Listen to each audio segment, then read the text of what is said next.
kasih. Assalamualaikum warahmatullahi wabarakatuh. Waalaikumsalam. Salam sejahtera bagi kita semua. Namo Buddhaya, salam kebajikan. Selamat malam teman-teman semua. Pak Kutub, terima kasih sudah mengajak untuk diskusi yang luar biasa ini. Di tengah-tengah kondisi yang seperti ini, kayaknya akal sehat kita jangan ikut-ikutan diisolasi ya Pak ya. Ya, saya memulainya dengan kondisi di kota saya, tempat saya tinggal, yakni Bali.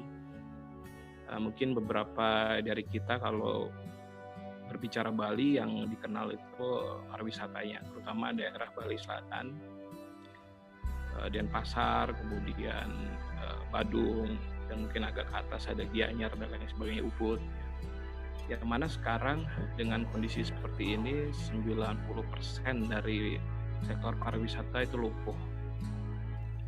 Kondisi para pekerja yang di PHK itu juga tidak kalah sedikit, banyak sekali yang sudah dirumahkan.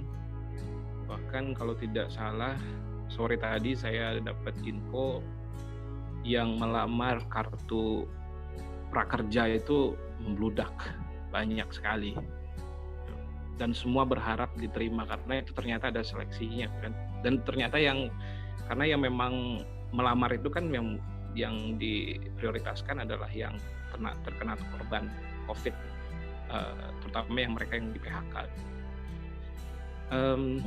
Tapi saya juga mau menjelaskan bahwa kondisi seperti ini bukan kondisi yang pertama kali terjadi di Bali.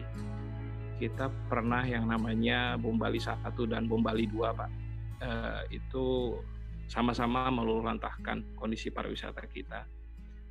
Tapi nampaknya orang Bali juga sudah berupaya untuk sedini mungkin berkaca pada peristiwa Bom Bali 1 dan Bom Bali 2 untuk sekiranya antisipasi apabila hal-hal tidak diinginkan terjadi di sektor pariwisata.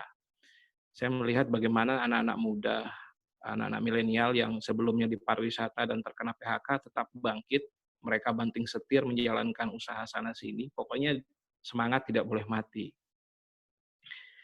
Nah, mungkin itu juga bagian dari ajaran Hindu itu sendiri, karena apapun yang terjadi itu tidak bisa lepas dari yang namanya karma. Apapun yang terjadi pada kita, bisa jadi itu menjadi refleksi seperti apa yang tadi disampaikan oleh Pak Arya tadi. Dan orang Bali itu hari raya besarnya itu Nyepi, dan Nyepi itu isinya refleksi, Pak. Nah ini mungkin ini Nyepi versi besarnya ini. Jadi benar-benar refleksi, yang benar-benar melakukan refleksi terhadap apa yang sudah dilakukan selama ini. Itu pengantarnya. Yang berikutnya saya mau menjelaskan bahwa tentang bagaimana kondisi keberagaman di Bali. Saya ada di Singaraja, bekerja sebagai pengajar di salah satu universitas negeri di kota Singaraja. Singaraja itu Bali Utara, Pak. Universitas Pendidikan Ganesha. Dan secara demografi 40% mahasiswa di Universitas Pendidikan Ganesha itu adalah teman-teman Muslim. Nah, bahkan saya ini sering sekali diundang oleh teman-teman dari PMII, HMI gitu ya. Bahkan mengakurkan mereka berdua gitu ya. Sama-sama Ahlussunnah wal Jamaah gitu. Masa gitu. Asik sekali. Bahkan saya justru lebih banyak akrab dengan teman-teman dari PMII, HMI dan organisasi Islam lainnya gitu. Mereka meminta saya untuk memberikan pengalaman bagaimana bisa menjalankan kehidupan di tengah keberagaman, karena sebelumnya saya kan tinggalnya di Jakarta gitu. Di mana saya tinggal di Jakarta, di depan, belakang, samping kanan, samping kiri saya ya teman-teman Muslim semua gitu. Dan saya tidak pernah mengalami yang namanya semacam stigma atau apa dengan keyakinan saya gitu.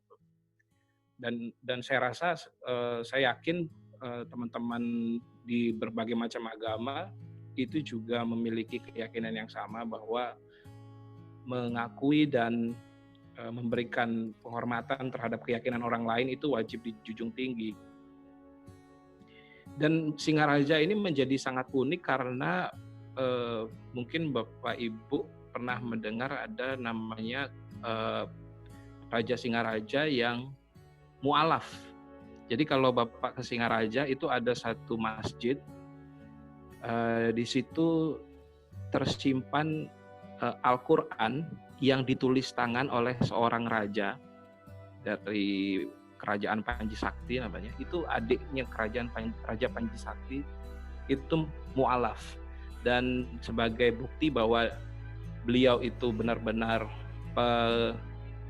penganut Islam yang taat, dia menuliskan Al-Quran dengan tulisan tangan. Dan itu sampai sekarang masih tersimpan. Dan banyak sekali juga artefak-artefak dari agama lain, terutama misalnya dari Cina atau Tionghoa, karena Bali sendiri budayanya akulturasi dari berbagai macam budaya. Salah satu yang cukup berpengaruh ternyata budaya Tionghoa. Nah, kondisi ini justru di program studi kami manfaatkan untuk melakukan semacam studi religi. Sebuah program yang dilakukan pada saat mahasiswa baru melakukan inisiasi pertama kali di kampus. Jadi kalau misalnya mungkin di beberapa perguruan tinggi inisiasinya atau ospeknya pakai coret-coret, pakai topi nggak jelas dan lain sebagainya, kami sudah meninggalkan jauh itu. Tapi kami mencoba untuk apa yang paling esensial, karena mahasiswa kami benar-benar sangat-sangat beragam, dari Sabang sampai Merauke itu ada gitu. Dan nampaknya mereka yang masih mengalami culture shock dengan kebudayaan Bali, wajib diperkenalkan Bali seperti apa, wajib diperkenalkan Singaraja seperti apa, bahwa keberagaman adalah sebuah hal yang niscaya. Jadi kita punya program namanya studi religi gitu. Apa itu programnya? Kita mengajak mahasiswa seluruhnya itu untuk mengunjungi tempat-tempat ibadah, kemudian mempelajari sejarahnya, karena banyak sekali sejarah-sejarah yang berkaitan dengan multikultural, toleransi, dan lain sebagainya. Itu justru sudah kita lakukan jauh sebelum negara ini ada gitu. Dan itu bisa terjadi sampai sekarang gitu. Nah, fakta sejarah itu sebenarnya yang nampaknya harus banyak kita berikan kepada peserta didik kita, itu karena literasi keberagaman ini kan nggak hanya bicara soal pemahaman ajaran, tetapi fakta sejarah tentang bagaimana kita pernah dan akan selalu seperti itu di dalam merajut hubungan yang beragam ini, itu memang sesuatu yang memang terjadi dan itu tidak dibuat-buat, tidak ada rekayasa sosial sama sekali gitu. Dan Islam sendiri di Bali itu kan sudah ada sejak abad 14-15, bahkan beberapa ada yang mengatakan jauh sebelum Majapahit itu datang ke Bali, Bali sudah melakukan kontak dengan Islam. Jadi kondisi ini yang kita manfaatkan untuk sekiranya bisa dipakai untuk mencegah radikalisme itu sendiri. Karena begini, radikal itu kalau menurut pemahaman saya itu kan sebenarnya dibagi menjadi dua. Ada kelompok-kelompok yang memang memperjuangkan ideologi, dalam hal ini kelompok dari mazhab-mazhab tertentu, ya mungkin bentuk ekstrimnya itu ada yang sampai menjadi teroris atau yang intoleran, tapi ada juga yang sebenarnya mereka ini dimanfaatkan oleh agenda politik praktis, menjadi stupid tool gitu. Nah, keduanya ini sama-sama bahayanya, dan sayangnya mereka ini menjelma menjadi orang-orang di sekitar kita, entah itu menjadi pekerja dan lain sebagainya. Nah, kita khawatir dalam kondisi seperti ini, atau misalnya dalam konteks Bali saja yang banyak PHK itu ya, ini menjadi embrio-embrio baru yang nantinya bisa di brainwash, karena beberapa teori yang saya pelajari, brainwash itu paling efektif diberikan oleh kepada mereka yang kondisinya sedang labil.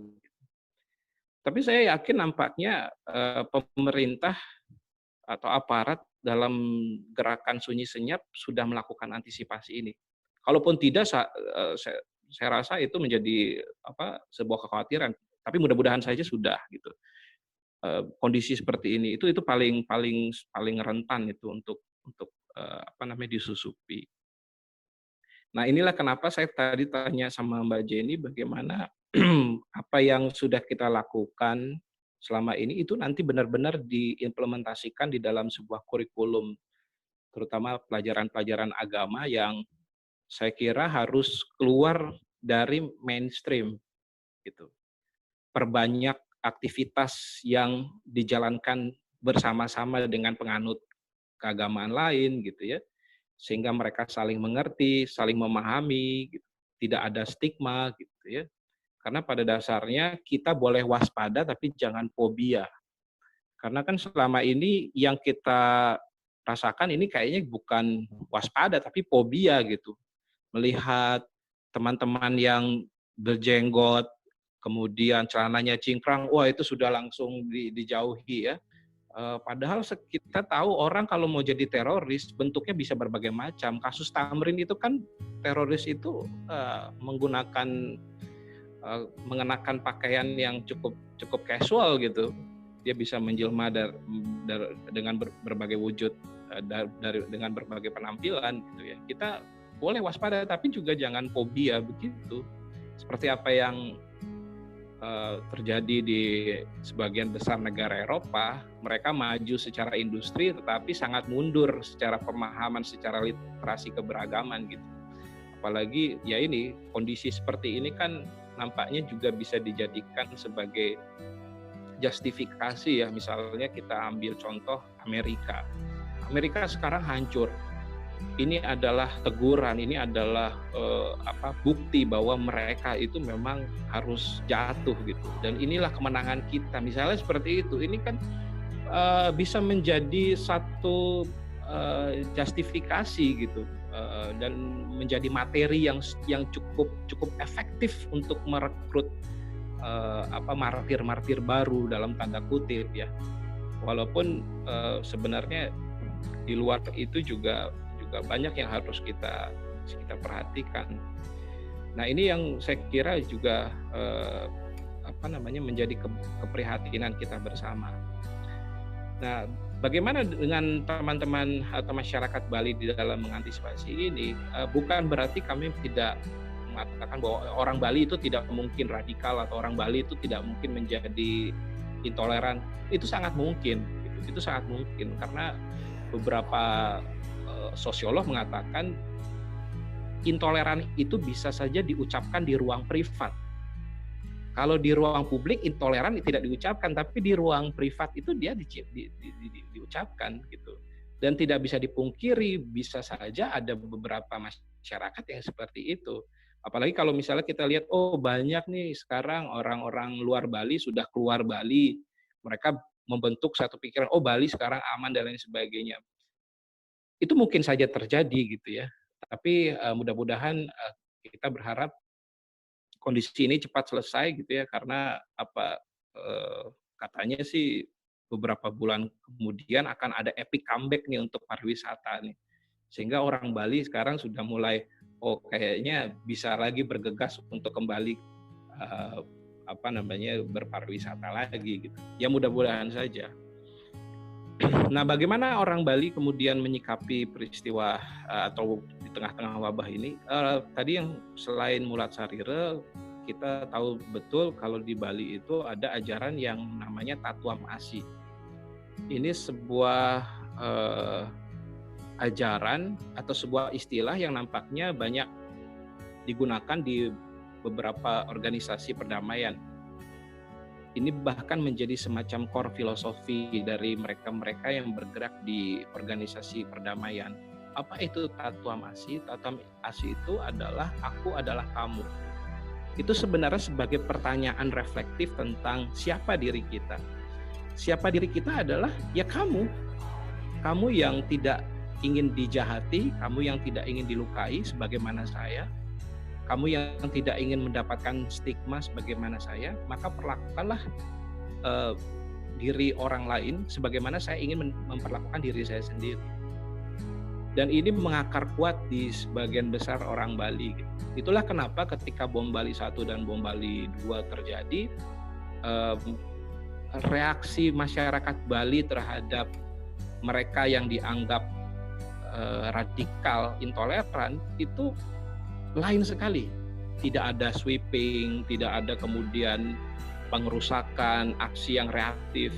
Tetapi mereka kembali untuk melihat siapa saya. Gitu. Mungkin saya yang salah.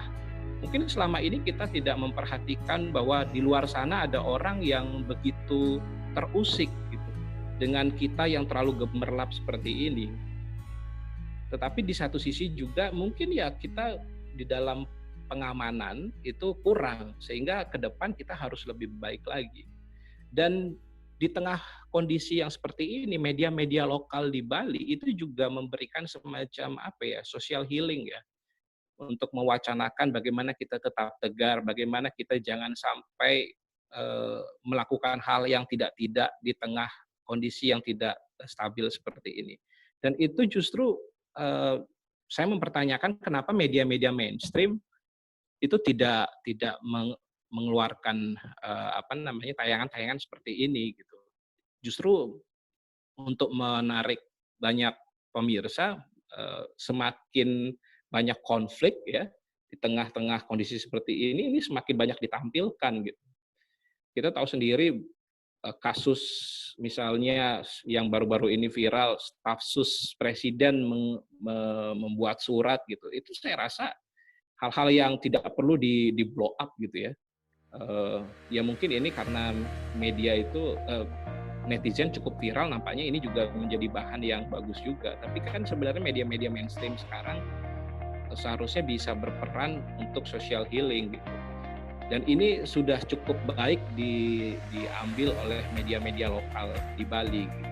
Dan sasarannya tidak hanya orang Bali sendiri, tetapi juga orang-orang migran atau orang-orang di luar Bali yang bekerja di Bali. Dan inilah yang sekiranya bisa menjadi counter isu atau counter culture terhadap radikalisme di tengah ancaman, di tengah kondisi seperti ini. Saya kira itu yang bisa contoh sedikit ya, di beberapa pesantren di Bali itu justru sudah menerapkan ini. Dia memang tidak mempelajari skrip, tetapi dia berkunjung ke tempat-tempat ibadah orang lain. Beberapa pesantren di sini dan cukup banyak pesantren di Bali. Iya.